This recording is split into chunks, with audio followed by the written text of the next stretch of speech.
दोस्तों, सिविल सेवा अधिकारियों की ट्रेनिंग लबसना यानी Lal Bahadur Shastri national academy of administration में होती है। यह फैक्ट तो यूपीएससी की तैयारी करने वाला हर स्टूडेंट जानता है। हमने अपने पिछले वीडियोस में इस बारे में भी काफ़ी बातें की हैं कि लबासना में ट्रेनिंग कैसे होती है या फिर ट्रेनिंग के दौरान क्या क्या होता है या ट्रेनिंग के नियम क्या हैं। आज के वीडियो में भी हम लबासना की ट्रेनिंग के बारे में ही बात करेंगे, मगर आज की बात थोड़ी अलग होगी।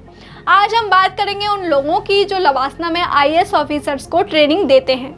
तो आइए शुरू करते हैं आज का वीडियो। लबासना में ट्रेनिंग आईएएस में सिलेक्शन के बाद शुरू होती है और इसकी शुरुआत फाउंडेशन कोर्स के साथ ही होती है। इस दौरान सिविल सेवा के लिए चयनित हर कैंडिडेट को लबासना में ट्रेन किया जाता है। वहीं इस कोर्स को पूरा होने के बाद सभी अफसरों को उनके कैडर के आधार पर सेवाओं के अनुसार अलग किया जाता है। यहाँ से उन्हें ट्रेनिंग के लिए अपने अपने रिस्पेक्टिव इंस्टीट्यूशन में भेज दिया जाता है।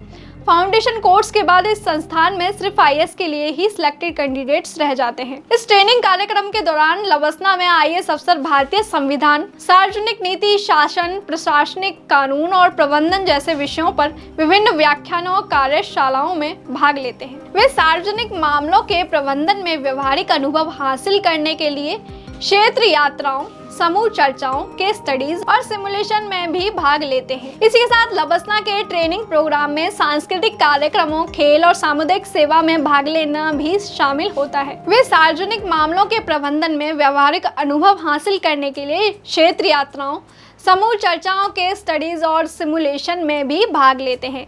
इसी के साथ लबसना के ट्रेनिंग प्रोग्राम में सांस्कृतिक कार्यक्रमों, खेल और सामुदायिक सेवा में भाग लेना भी शामिल होता है। लबसना में शिक्षण सुविधाओं के साथ साथ ट्रेनिंग करने के लिए आए ऑफिसर्स की रहने की जगह, एक स्पोर्ट्स ग्राउंड, एक लाइब्रेरी, एक डिस्पेंसरी, आईटी सेवाएं, एक अधिकारी मैस और इंटरनेट सेवाएं आदि उपलब्ध मिलती हैं। इसके अलावा सांस्कृतिक कार्यक्रमों और दूसरे आयोजनों में भी शिरकत करनी पड़ती है।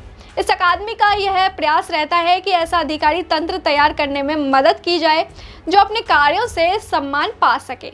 पाठ्य विवरण को प्रासंगिक बनाए रखने के लिए उसकी निरंतर समीक्षा कर उसे अद्यतन किया जाता है। यह कार्य राज्य सरकारों की सलाह, प्रतिभागियों की फीडबैक, आंतरिक समीक्षा तथा सरकारी समितियों की सिफारिश के आधार पर किया जाता है। परंपरागत क्लासरूम टीचिंग कार्य प्रणाली प्रशिक्षणार्थियों के दृष्टिकोण तथा मूल्यों पर प्रभाव डालने के लिए हमेशा उपयुक्त नहीं होती। इस प्रकार यहाँ विविध शिक्षण विधि का उपयोग किया जाता है। अधिकांश पाठ्यक्रम मॉड्यूल के अनुसार चलते हैं। इसके अनुसार उपयुक्त विषय चुने जाते हैं और उनके सभी मुख्य पहलुओं पर विचार करते हुए सुव्यवस्थित तरीके से उनका व्यापक अध्ययन किया जाता है। पूर्ण सत्र के अलावा सत्र की आवश्यकता के आधार पर विशेष रूप से अतिथि वक्ताओं के मामले में प्रशिक्षणार्थियों को छोटे छोटे तथा आधे आधे समूहों में विभाजित किया जाता है। कक्षा में बेहतर सहभागिता के लिए अध्ययन प्रकरण को कभी-कभी 1/8 समूह आकार में विभाजित करने का प्रयास किया जाता है। प्रमुख शिक्षण विधि में व्याख्यान शामिल है, जिसमें सेमिनार, अध्ययन प्रकरण, फिल्मों, प्रबंधन, गेम्स तथा रोल प्ले अभ्यासों की सहायता ली जाती है। एकेडमिक द्वारा सत्रों में फ्लिप्ड क्लासरूम विधि का भी प्रयोग किया जाता है, जहां अधिकारी प्रशिक्षणार्थियों को पहले से कुछ बुनियादी जानकारी होती है। इस ट्रेनिंग के लक्ष्य विविध सामाजिक एवं आर्थिक पृष्ठभूमि के लोगों के साथ कार्य करने के लिए क्षेत्र अधिकारियों के लिए अपेक्षित नेतृत्व तथा क्षमताओं को बेहतर बनाने में सहायता करना है। मॉड्यूल में ये कुछ या सभी मेथड्स यूज किए जाते हैं, जिनमें अकादमी के संकाय तथा अतिथि संकाय दोनों द्वारा व्याख्यान, दूसरा विविध विचारों और दृष्टिकोण को समझने के लिए पैनल परिचर्चा, प्रकरण अध्ययन, फिल्में, समूह परिचर्चा, अनुकरण अभ्यास, संगोष्ठियां, मूट कोर्ट और मॉक ट्रायल, आदेश और निर्णय लेखन अभ्यास, प्रयोगात्मक निर्देशन, समस्या समाधान अभ्यास, रिपोर्ट लेखन। इसके अलावा समूह कार्य, संगठित भाव का संवर्धन।